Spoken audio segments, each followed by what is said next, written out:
twisty twist.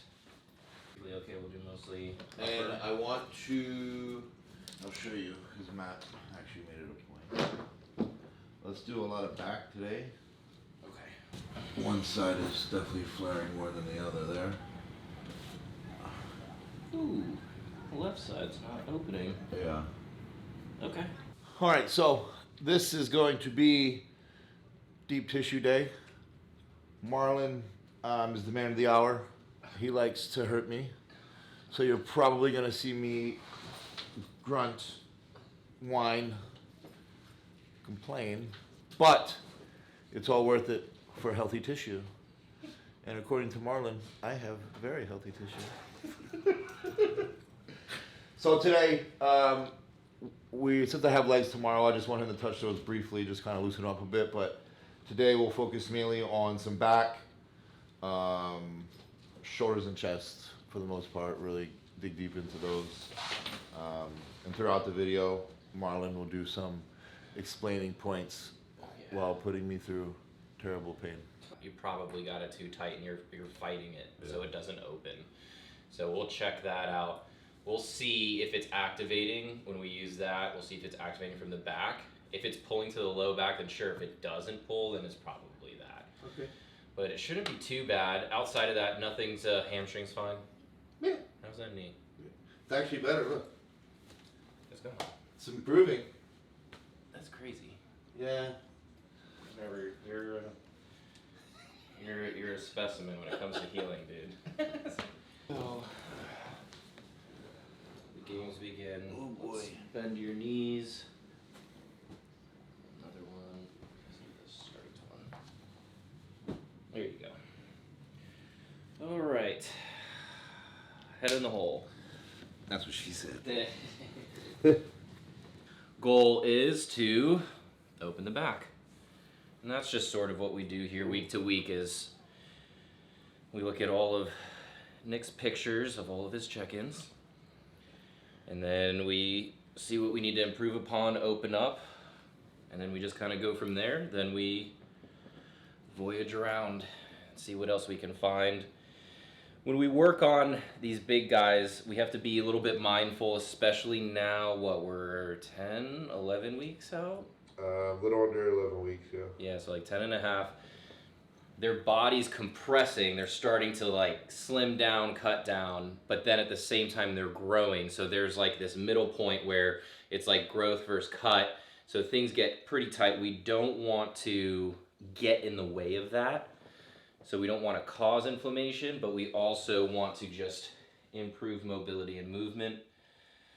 So for example, he's going to be training legs soon. We're not going to beat his legs to oblivion because he's going to do that for himself. No need to put insult to injury.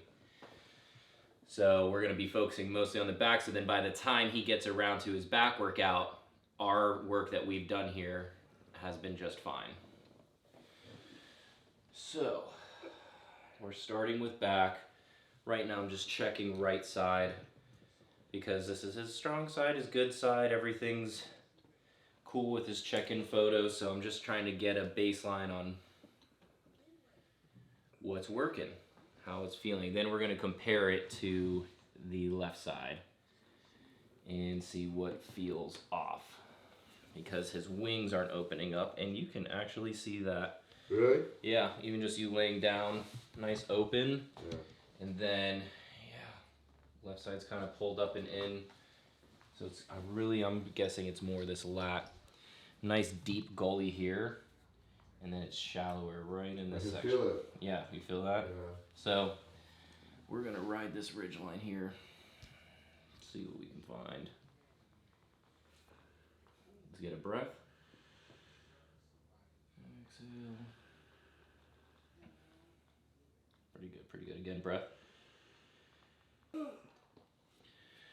So one of the metaphors I like to use with a lot of my patients is everyone's like, what forms a knot, right? There's two kinds of knots really. There's intermuscular between two different muscles, and then there's intramuscular, which is within the same muscle where it sort of like holds on to itself. So Intramuscular is sort of thinking of like a sliding glass door coming off the tracks there. It's still glide and move, but it's more difficult.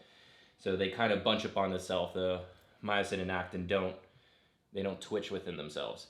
Then there's intermuscular between two, where sometimes it's lactic acid, usually the most common, but it can just be collagen fibers or something. If you do repetitive movements, or let's say you do crazy hard workout and then you sleep on your side or fall asleep on the couch, it can cluster and collect in one spot, and then they just kind of hold hands. And then you go to do a movement. So in a bodybuilder's instance, they pose and the movement's stuck. And then that's where you actually kind of see these inconsistencies that start to creep up. So what we're doing is we're getting between the intermuscular one here, between lat, right underneath, and lower trap. Big breath. So we're going to start to see which muscles are on or off. So we're introducing you to this EMF. If there's anyone that has seen me work before on Chris or Martin or anybody like that, there's this nice little new machine. It's from Electrons Plus. So this is the electron plate. Go ahead and lift up. And we just put that under his thigh, skin contact preferably. And what it's going to do is going to put a charge into him. So for him, he's a big guy, so we can keep the charge pretty high. And we're going to just set it to probably around 75%. And we're going to keep it around 5 hertz. This is going to just allow the muscle to contract and not contract. And we have our sneaky little grounding mat, and we complete a circuit. So his whole body's charged up. If you touched him, you'll probably get shocked. And so we just complete the circuit. And so what I do with this, it's treatment. We can create a charge within muscle groups, but for right now I'm using it more for not necessarily diagnostic, but lack of a better term, diagnostic inference. So we're looking at what muscles are firing and what muscles are not. So traps are firing great, at least upper and middle. So we can kind of see that. It pulls up into his neck, great. Upper trap's doing so good. And then we get middle trap, firing decent. And then we really kind of lose it. Oh, there's a little, but not strong. Check infra. Infra's not going anywhere. Rear delt's great. Infraspinatus, nothing. So that's where it's like, okay, is it rear delt that's a problem? No. Infraspinatus is not wanting to cooperate at the moment. Lower trap's not wanting to really cooperate. We're going to check lat here. So we got some lat. So lat's actually doing pretty good. That pulls all the way to the lower back. So all fibers of the lat are firing nicely. So that just sort of tells me when it comes to muscle activation, we're having lower trap and infraspinatus, maybe some teres in here issues. So what we do is we kind of let that be, and we go in and we treat that. And that's just where we kind of use it. Eventually we'll turn up that juice on there, really treat them, but no need to do that quite yet. There's no rush. So infraspinatus is an external rotator of the shoulder. So we're going to kind of pin, lock, and then I want you to external rotate like you're doing a front double bi. So go ahead, pull up, and back down. Row, back down. And if you're wondering if I'm feeling anything, I'm feeling everything he's feeling through my fingertips. Go ahead again. Takes a little bit of time to get used to using this machine. Back down. Because it definitely feels intense on the fingernails. There you go. Rope. Back down. Rope. Back down. Let's get these tries. Okay. Actually come up, stand. Let's see you do that pose. Let me just see if it's opened up.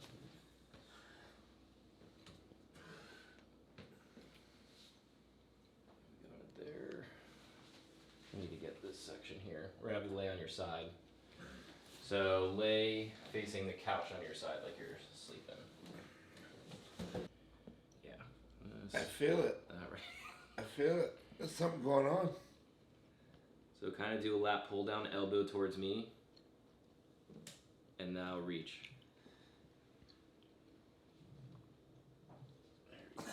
Bring it back. Elbow, reach. Oh, yeah. Fucking bar. The bar. I can hear the crinkles. Krispies, Rice Krispies. Rice Krispies. If you guys are doing instrument assisted soft tissue manipulation, scraping, grassing if you want, but keep your blades at like 45 degrees.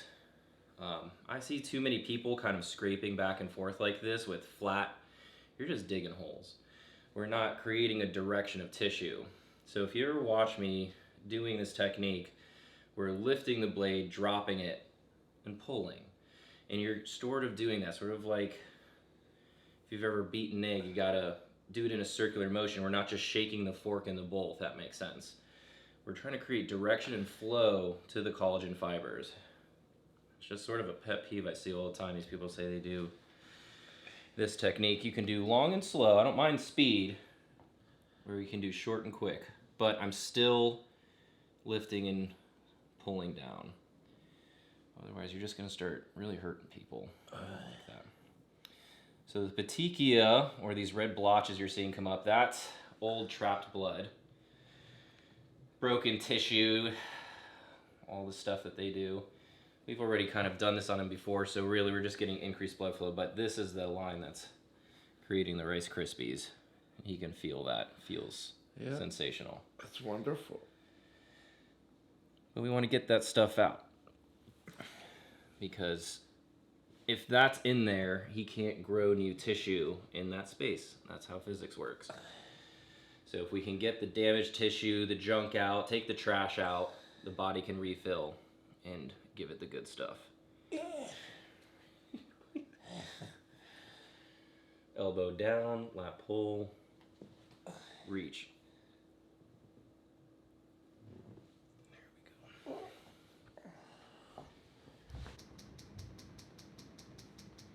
We're just letting this charge up.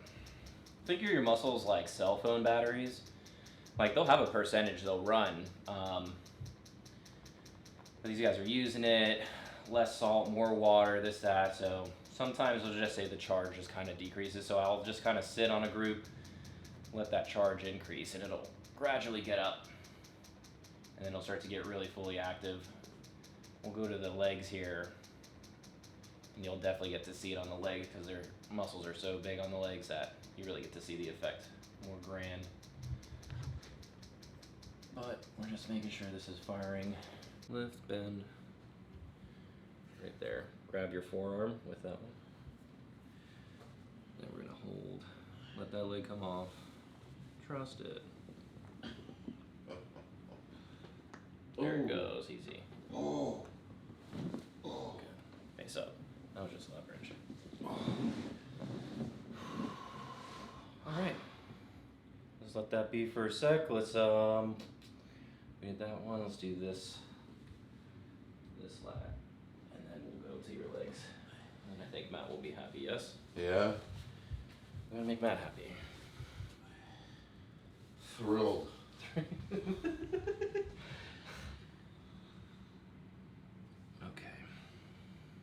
And here's the fun faces part.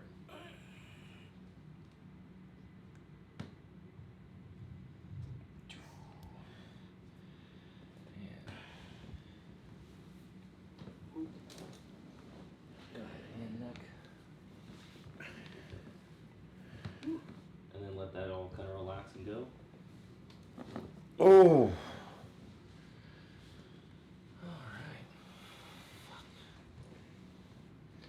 Go put arms up like a zombie, hands up like a zombie this way first.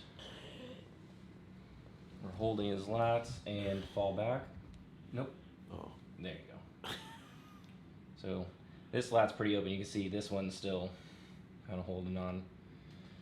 So that's where. Go ahead, up like a zombie again. Back down. Yeah, that one's still up. So we're gonna have you lay on your side, and we're gonna strip like we did the other side through here.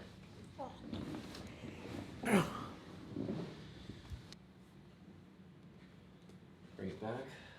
Squeeze the whole lot. Reach.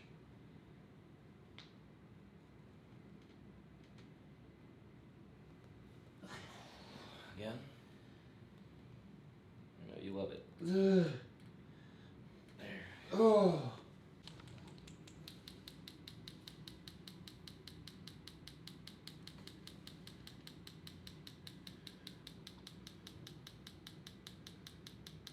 We're just giving that charge back to everything we just scraped up. Kind of like a compliment sandwich. A little massage, harsh scraping, a little recharge. So, I mean, soft tissue work, in my opinion, is sort of imperative. If you're going to the gym 3, 4, 5 days a week, you got to balance that scale out. So, let me get here real quick so I don't shock them when I touch them. If you're working out, you're creating damage. You don't build muscle in the gym. You build the muscle at home on how you eat, how you rest. At the gym, you're breaking it down and creating a stress. So what you're doing at home, your rehab routine on your nutrition and physical therapy or soft tissue work is what's going to actually build your muscle. If you keep getting damage done to the tissue over and over again, and I mean with these guys, they're lifting huge amounts of volume. They're creating so much damage that they have to utilize their PEDs. They have to utilize different ways to get them to heal faster so that way they can do another round the next week. So if you're not doing soft tissue work, it's going to limit how fast you can grow. And the best way I can describe it to people, at least when it comes to massage and soft tissue work, is it's like wearing too tight of a shirt. If you keep working out, you're gonna feel tight, right? After you get that nice pump, mazel tov, great, I'm happy for you. But if you feel like that all the time, what happens is now you're limiting your range of motion. Now you can't even wipe your own butt. Now you can't take off your own shirt because the tissue layers are so tight and compressed on themselves, and there's so much petechia of dead tissue that's just stuck in your body that your way of life starts to get hindered. And you know that might be okay for some others, but what I look at it from just a regular patient perspective is that's where injury happens. Injury happens in a window outside of your functional range of motion. So if you keep working out and you get stiffer and stiffer and stiffer, that range of motion starts to decrease. And sure, you know, you might be swole, but then that's where sometimes you'll see bodybuilders can injure themselves on little movements, or you'll see a bodybuilder do a sprinting action and they'll snap their hamstring or other things like that. Sometimes it gets too narrow. So we just have to be mindful of that, and so soft tissue work helps open that up. Then you can do stretching protocols, whether they're passive or active stretching protocols.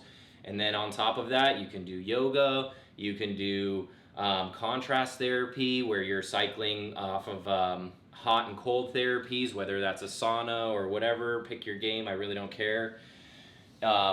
It's just, you gotta do something. You gotta pump this tissue. Otherwise, if you just work out, come home, sit, work out, come home, sit, you're going to get too tight. In relation to Nick, he does really routine soft tissue care. Right now we're at once a week. You know, as we get closer to competition times, most of the guys start to narrow it down to maybe a little more frequent. We don't go as hard, deep tissue. We start to become a little bit more lymphatic with our ways. That's why we're doing most of the hard work right now at around, 10 weeks, 15 to 10 weeks out. That's where you want to get all this stuff out of the way. So that way when they are actually really, really chiseled out, that you're not just grinding them up.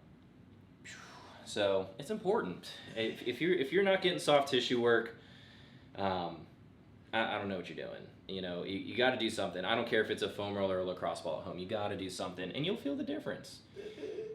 Yeah. What the fuck is that? That's just where the lat's kind of pulling in. So I'm trying to get it. Just lift it away there. Good. Take a breather from there.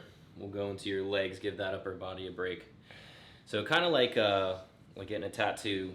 It's kind of up to like how much that person can handle. So they can handle a lot, but we don't want to create damage while we're moving along. So just like a tattoo, if you keep passing over the same part over and over again, it's just going to get too raw. And that's where, as much as you'd want to sit down and have a 5-hour session, it's pretty intense to get that much work done. All right, so now we get to go into these quads. So he's doing leg day tomorrow. Yeah. So we're just going to be breezing through this. We've been working on his legs for a good handful of weeks now. Yeah. So they're moving really great. He's feeling differences of pumps, right?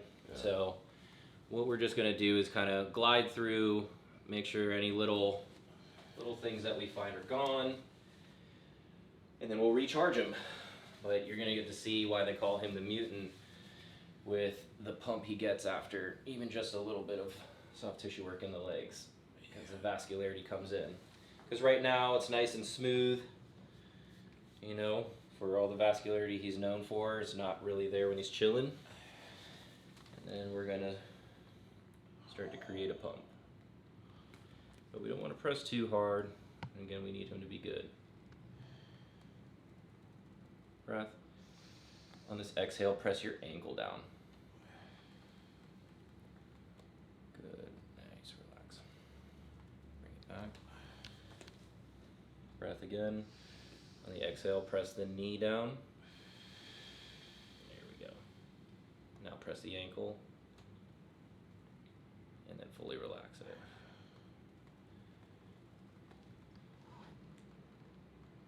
There we go. So those are just the little things we're looking for. Little let goes.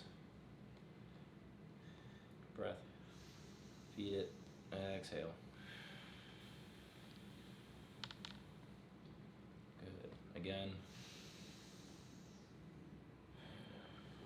So again, he's getting pretty good activation, but it's not completely jumping as much as I would like. It's in that same spot, right? Huh? It's in that same spot. Yeah, that one little bit that's right here. So the way we like to kind of go about this is we can treat it from this section, which is the end of the road for the quads here. But I like to go just up above a little bit to the femoral nerve. So the femoral nerve weaves between the psoas and iliacus, and it's between those two hip flexors, and it supplies the entire quad. So what we can do is take this charge and put it right onto the femoral nerve and actually get the whole thing to fire. And that way we can treat all the muscles sort of all at one time, and then we'll start to use his brain against him. So let's see what we got. Pretty good. And then what we're gonna have him do is, so I'm creating this pulse, but his information from his brain is stronger, so go ahead, flex the quad. Hard as you can, harder. And let it go. So now when we check it, we've got a nice pump going. Those muscles are jumping now. There we go. That's sort of a way we kind of get to the quads. Without me having to dig over and over again, we can get inside the muscle by going to its source. Personally for me, this is a circuit that we're creating, so I'll take the pad and I'll put it to the other side that I'm working on, just because it stretches the charge a little bit better. If I just do it right here, the charge is just going straight up and through his leg. If I put it on this leg, it actually has to go through his body and create more of that pulse electromagnetic field. It has a larger field of a charge, and it'll help treat more blood at the same time. And I know it looks like I'm using my elbow. I'm using a section about that wide to kind of get that whole side of him.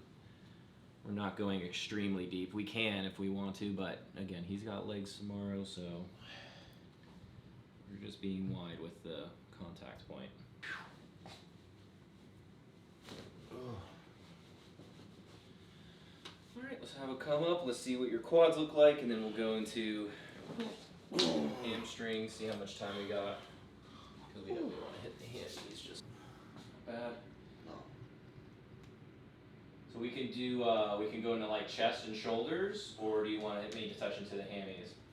I mean, I know you're working out tomorrow. Let's do one run through on the hammies, Alright. just to say we did, and then we'll finish with chest and neck and stuff. So one of the things I check on all the bodybuilders, really, females, males, is their calves. Nobody likes their calves getting treated. Hell no. No, I don't think anybody really does. But when it comes to posing, that's their first point of contact with the floor, is their foot and calf. Fuck, it's true. If your calf doesn't fire or it's not cooperating, the rest of your posterior chain does not want to either. Your posterior chain ends at the bottom of your foot, and the second part is the calf. So if you're not having good calf movement or they're too darn stiff, the rest of it's gonna really be stiff. Yeah, you remember you're the one that gave me the bad news. Yeah, that was a very unfortunate day. Because of the calf. Yeah, it really wasn't your hamstring, it was No. really the calf. I tell everyone that story to this day. I'm like, everybody was so concerned with the hamstring. I'm like, my calf. Yeah. I'm like, my calf. Little micro tear in the calf. I can't flex it or walk. Every time he tried to do a back double by or something, he Couldn't put do that it. right foot back. Couldn't stand, couldn't activate, hamstring, glute wouldn't fire, couldn't do nothing.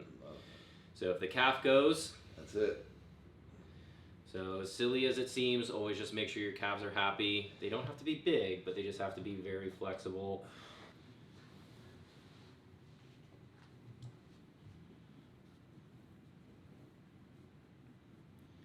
So again, keeping that 45-degree angle where I'm going. And we're resetting each time. Different tool, same thing.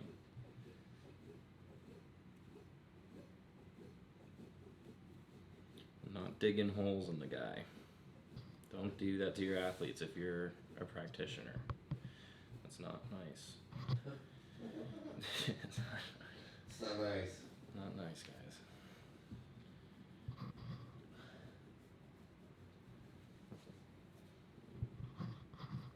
Actually, that feels a lot better. We'll go a little deeper.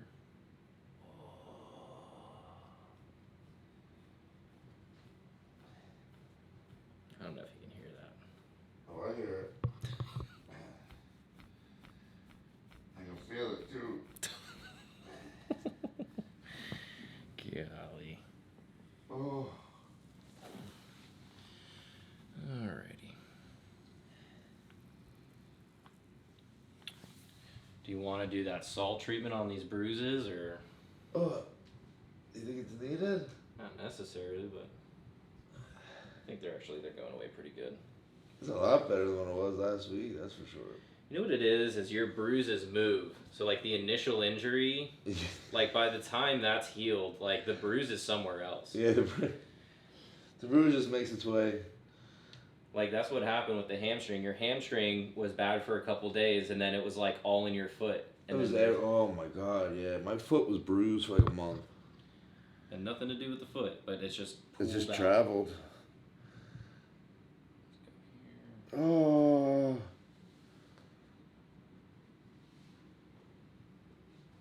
Oh.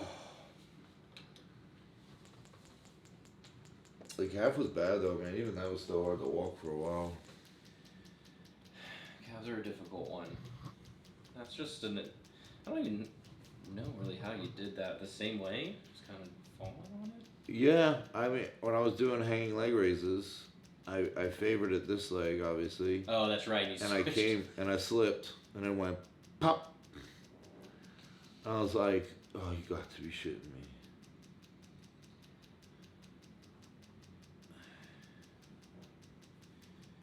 Honestly, it's very interesting how when you guys get so peeled at that state, how the tissue integrity is kind of like that's where I look at someone like Hottie, Yeah. and he's like doing regular lifts. Like Yep. it's not, that's a different animal, that man. Yep. It's like what, like 4 days before the Olympia, and he's just like, let's hit the Smith machine like an animal. Yep. It's like, God, dude. He's got healthy tissue. I think he'd be an interesting person to talk to, but I don't know if I can talk to the guy. I wouldn't understand the I thing. wouldn't understand the thing. I don't think he'd understand me either. Probably not. Probably not. Alright, let's check this hammy.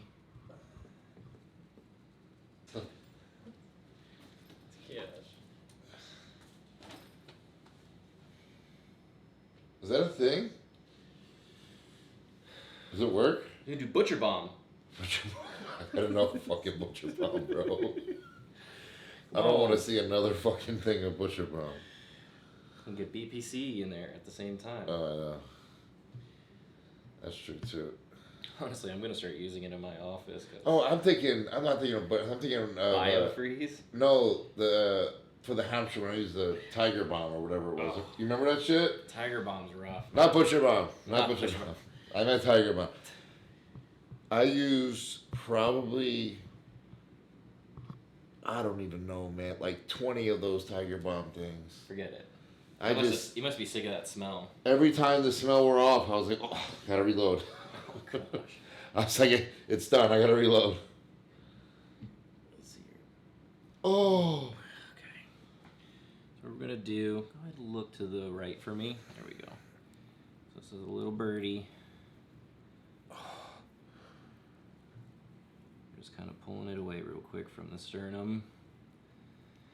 So the best way I like to think about this tissue coming through the sternum here, it's sort of like your cuticle growing on your nail, is as it grows, it's gonna start to like want to encroach more and more upon this area here. So we just kind of use these tools to push that tissue back, sort of the same way as you would with your cuticle on your nail. We just kind of pull it away from that section. We don't need it there. Otherwise, it can get pretty congested in there, and you don't necessarily see it so much now, but then you see it when these guys get 0% body fat. You see everything, and that's where you might see the difference in chest fibers between Chris Bumstead versus Dino. They have this fiber versus that. We gotta stretch some of these fibers through here. Get them away from those rib heads. Get them organized. There we go. Good. So drop this arm. Way to reset a rib. Drop that arm. Pushing that up. Jesus Christ, this arm. Sorry. So we're going to neutralize his ribs because they're like a bucket handle. And we pull. There we go. One.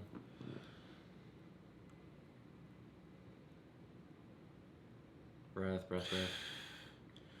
There they go. They move when you breathe. There we go.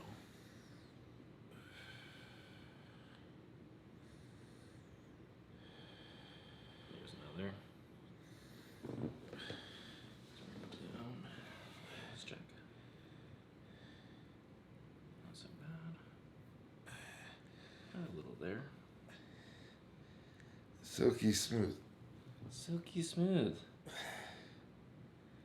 That's just pack there.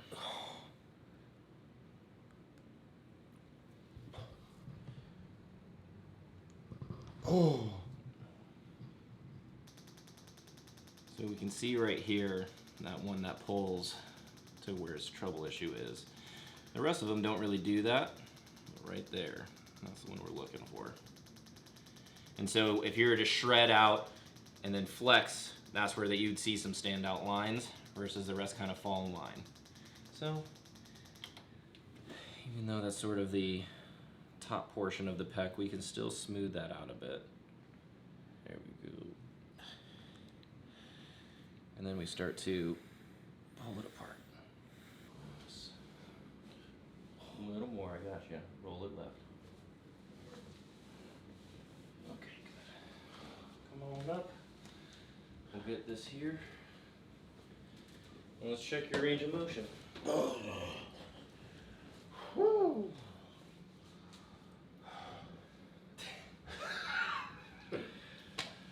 kind of open up there, front double bi.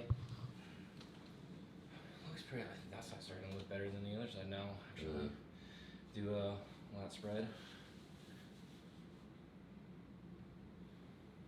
Pretty good. Turn around, let me see that. Lat spread a bit.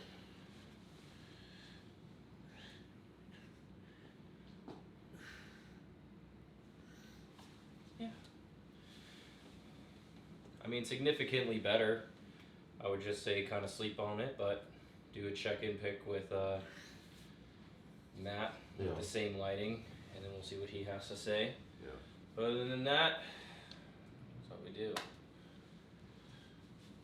There's not much else to say. He explained it all. The importance of body work. And we're out.